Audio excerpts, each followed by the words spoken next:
മരണകാരണം കഴുത്തിലെ കുടുക്ക്. മുണ്ടക്കയം ഇളങ്കാട്ടിൽ കണ്ടെത്തിയ പുലിയുടെ പോസ്റ്റ്മോർട്ടം പൂർത്തിയായി. ടൈഗർ കൺസർവേഷൻ അതോറിറ്റിയുടെ മേൽനോട്ടത്തിലായിരുന്നു പോസ്റ്റ്മോർട്ടം. ഇളങ്കാട്ടിൽ കണ്ടെത്തിയ പുലിയുടെ പോസ്റ്റ്മോർട്ടം പൂർത്തിയായി. പുലിയുടെ കഴുത്തിലെ കുടുക്കാണ് മരണകാരണമെന്ന് റിപ്പോർട്ടിൽ പറയുന്നത്. കഴുത്തിൽ മാരകമായ മുറിവും മുറിവിൽ നിന്ന് ഇരുമ്പ് കമ്പിയും കണ്ടെടുത്തിട്ടുണ്ട്. പന്നിയെ പിടികൂടാൻ വെച്ച കെണിയിലാണ് പുലി കുടുങ്ങിയതെന്നാണ് സംശയമെന്നും സംഭവത്തിൽ വിശദമായ അന്വേഷണം നടത്തുമെന്നും DFO അറിയിച്ചു. ഒരു കുടുക്ക് വീണിട്ടുള്ളൊരു മുറിവാണ് ഇതിൻ്റെ കഴുത്തിലുണ്ടായിരുന്നത്. അപ്പോൾ അത് മുറുകിയിട്ടാണ് ശരിക്കും മരണം സംഭവിച്ചിട്ടുള്ളതാണ് പോസ്റ്റ്മോർട്ടത്തിൽ പ്രിലിമിനറി ഫൈൻഡിങ്സ് ആയിട്ട് കണ്ടിട്ടുള്ളത്.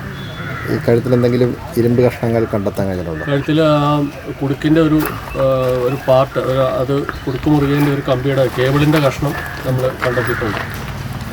ഈ പോസ്റ്റ്മോർട്ടത്തിൻ്റെ പ്രാഥമിക നിഗമനം എന്താണ്? കുടുക്ക് മുറുകിയിട്ട് തന്നെയാണ് മരണം സംഭവിച്ചിട്ടുള്ളത്. ബാക്കിയുള്ള കാര്യങ്ങൾ നമ്മൾ അന്വേഷിച്ചുകൊണ്ടിരിക്കുന്നേ ഉള്ളൂ. അപ്പോൾ അതുപോലെ തന്നെ ഇന്നലെ ഞങ്ങൾ ആ സൈറ്റിൽ നോക്കിക്കഴിഞ്ഞപ്പോൾ ഇത് ഒരു സ്ഥലത്ത്, അതായത് ഞങ്ങളുടെ സ്നിഫർ ഡോഗിനെ നോക്കിയായിരുന്നു. ഡോഗ് വന്ന് സ്മെല്ല് ചെയ്തിട്ട് കുറച്ച് ദൂരം, അതായത് ഒരു 2 കിലോമീറ്ററോളം മുകളിലുള്ള വേറൊരു പറമ്പിലേക്കാണ് സ്നിഫ് ചെയ്ത് പോയത്.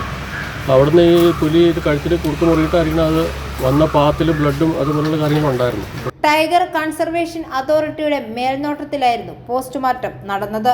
i4A news, Pala.